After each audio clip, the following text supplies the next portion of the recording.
There are many benefits of being part of CUBO, and the more you are part of CUBO, the more you see how you can benefit. For me personally, it's been fantastic in terms of networking with all of the London regional meetings. There are millions of ways you can benefit from being part of CUBO. For me personally, I encourage all my team to be part of CUBO, whether that's in marketing, catering, operations, finance, and I must have missed somebody, retail. I encourage all of my team to network with other people at other universities who are all suffering the same issues, challenges, problems, looking at trends together. For me personally, I benefit massively from the networks within CUBO, both regionally and nationally. It regionally was fantastic through CUBO. I don't know how we would all have got through it in London without CUBO.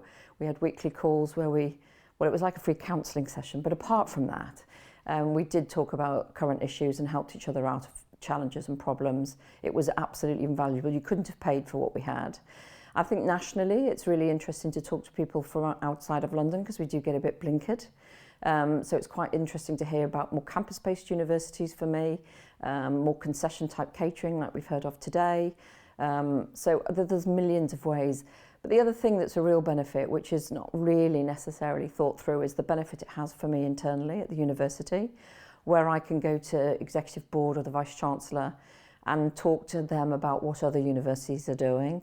So in COVID, whilst I was thinking I was making the right decisions for our university, I could also back up that with feedback from other universities, which was really strong and powerful.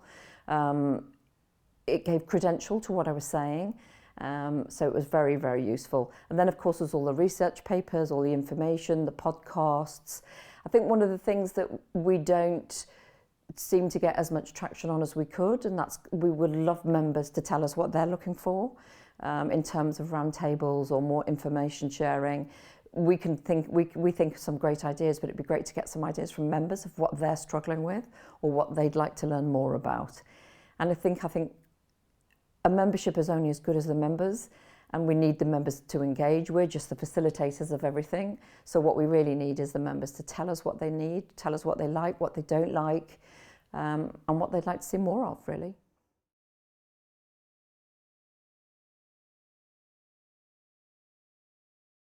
I do encourage my team to use the CUBO networks, but I also now put that within their PRAs because I was finding I was trying to network for every department I look after, and it's slightly cumbersome.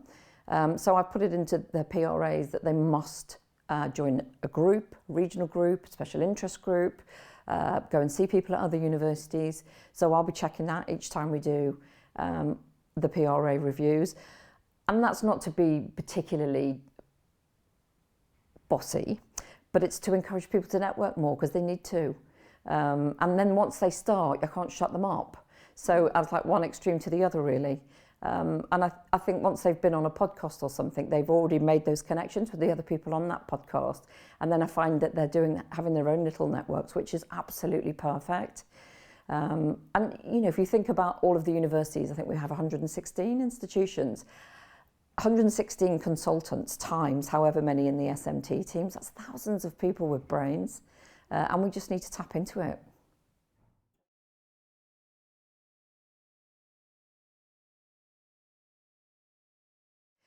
Many people actually, and often people that you don't really think would benefit. So if I'm talking to the Dean of Students about a complaint process, changing a complaint process, he's always interested in what other universities are doing. If I'm talking to the Director of Estates, he's always also asking me how the other local universities managing the same issues. We talked a lot to student services about welfare and pastoral issues.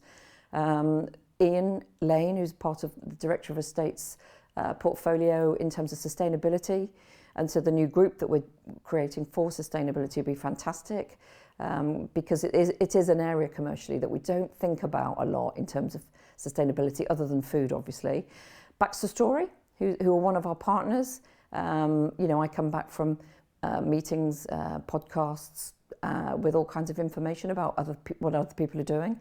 Obviously that benefits them. So I think it's only when you start talking about what you're learning at CUBO that you realise how much it impacts other people in the organisation.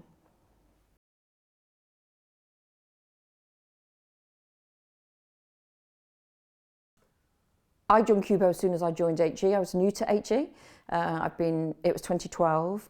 I knew absolutely nothing about higher education or accommodation.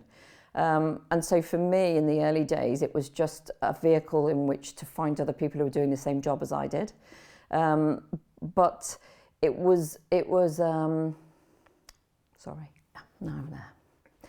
But in those days, it wasn't really that active. And I was really keen to get it more active. And introduce a wider membership in terms of other members of the teams being involved, because we used to have the one lead idea, and I was really keen to change that. And so I just thought, well, if I wanted to see some changes, then the best place to do that was to be inside the organisation. And so I applied to be on the board. And I think we've done some fabulous things in the last 9 years. And in fact, today at the conference, I was actually quite surprised when you look through our achievements, what we actually have done, especially given it was COVID for 2 years.